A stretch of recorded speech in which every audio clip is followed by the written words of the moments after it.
দেশের জন্য, দেশের মানুষের জন্য, দেশের সমস্যা সমাধানের জন্য আজকে আমরা আপনাদের কাছে নেমে এসেছি। আপনারা যারা শিক্ষার্থী রয়েছেন, আপনারা দেখেছেন আমরা নিজেরা নিজেদের স্বচ্ছ আমাদের ইনকাম সোর্স রয়েছে। রাজনীতি করে, টেন্ডারবাজি করে আমাদের চলাফেরা করার কোনো প্রয়োজন নাই। প্রিয় চট্টগ্রামবাসী, আপনারা দুর্নীতির বিরুদ্ধে সরব থাকবেন, ক্ষমতাকে প্রশ্ন করবেন এবং যোগ্য নেতৃত্ব নির্বাচন করবেন। আগামী নির্বাচনে গত বছর নির্বাচনে একটা ভোটার দাম কত ছিল? কত ছিল? কত? 2000। এবার কত করে নেবেন? আমাদের দেশের নেতারা রাস্তার টাকা খেয়ে ফেলে, আমাদের দেশের নেতারা টেন্ডারবাজি করে, আমাদের দেশের নেতারা গরিবের সম্পদ লুণ্ঠন করে, আর আমাদের দেশের ভোটাররা ভোট বিক্রি করে দেয়। আমাদের দেশের ভোটাররা আগের রাতে ভোট বিক্রি করে দেয়।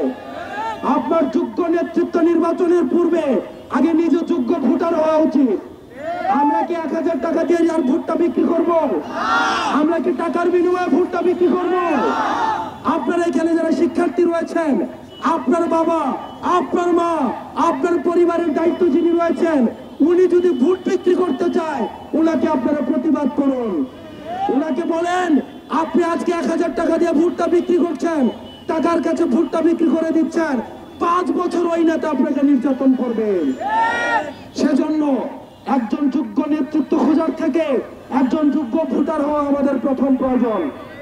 এজন্য আমাদের সবাইকে সচেতন হতে হবে। আমরা যদি নিজেরা সচেতন হই, নিজেরা যদি ঘুষ না দেই, নিজেরা যদি দুর্নীতি না করি, তাহলে আমার নেতা কখনো দুর্নীতিবাজ হইতে পারবে না। আর আগের রাতে যদি আমি ভোট বিক্রি করে দেই, তাহলে 5 বছর আমার নেতা আমাকে জুলুম করবে, নির্যাতন করবে, আমি মুখ ফুটে একটা কথা বলতে পারবো না। সেজন্য আমাদের নিজেদেরকে আগে সৎ হতে হবে এবং আগামী নির্বাচনে যারা যোগ্য নেতৃত্ব, তাদেরকে আপনারা ভোট দিবেন। যদি দেখেন এনসিপি থেকে কোনো যোগ্য নেতৃত্ব নাই, আপনাদের ভোট দেওয়ার প্রয়োজন নাই। মার্কা থেকে ভোট দেওয়ার প্রয়োজন নাই। যে আপনার সেবা করবে তাকে আপনারা ভোট দিবেন। যার জাতির কাছে কমিটমেন্ট রয়েছে, দেশের কাছে কমিটমেন্ট রয়েছে, আপনারা তাদেরকে ভোট দিবেন। আপনারা ভালো থাকবেন, সুস্থ থাকবেন। আপনাদের সাথে লড়াই সংগ্রামে আবার দেখা হবে। ইনকিলাব জিন্দাবাদ।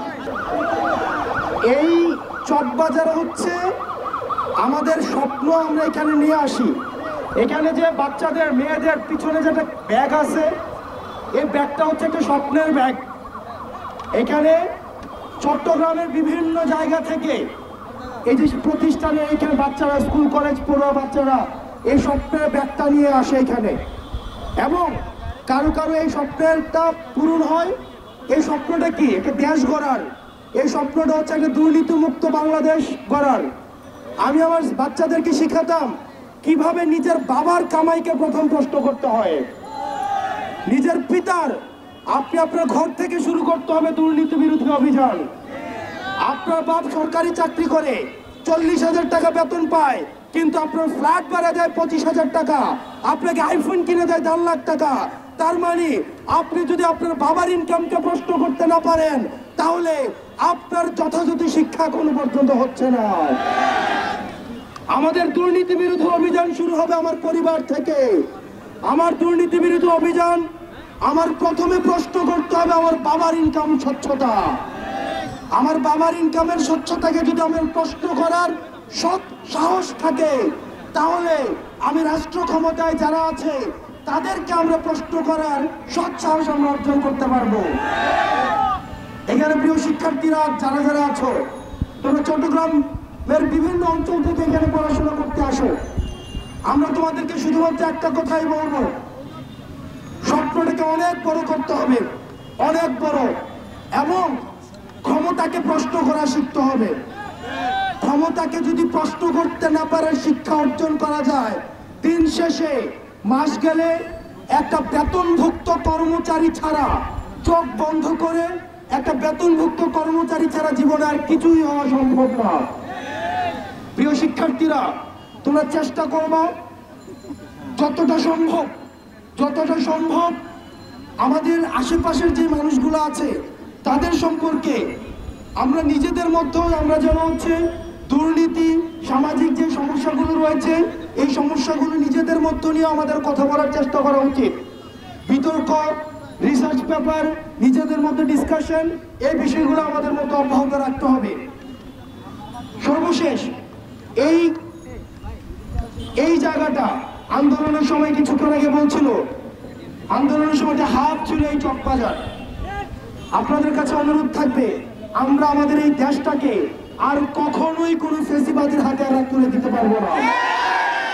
আমরা চাই না আমাদের কোনো ভাই বোন আবার রাস্তায় নামুক এবং তাকে গুলি করে হত্যা করা হোক।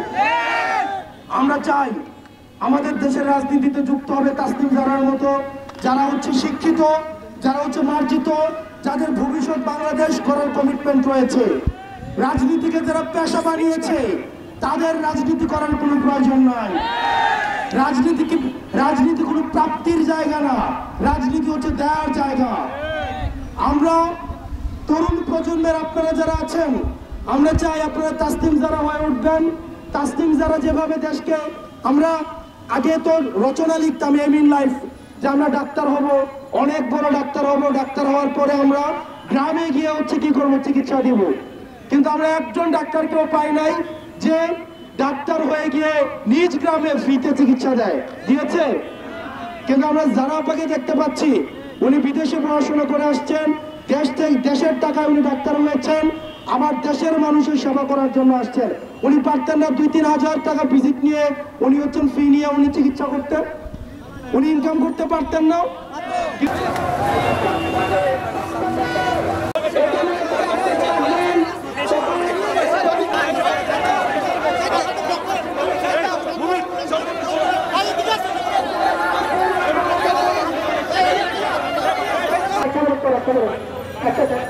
ভাই আমাদেরকে একটু কাছে যান প্লিজ, একটু পিছনে যান, একটু পিছনে যান প্লিজ, একটু পিছনে যান।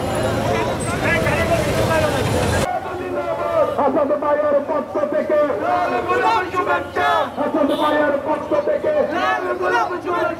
হাসান ভাইয়ের লাখ সালাম। এই এলাকায় দিয়ে গেলাম, এই এলাকায় দিয়ে গেলাম, সকালে দিয়ে গেলাম।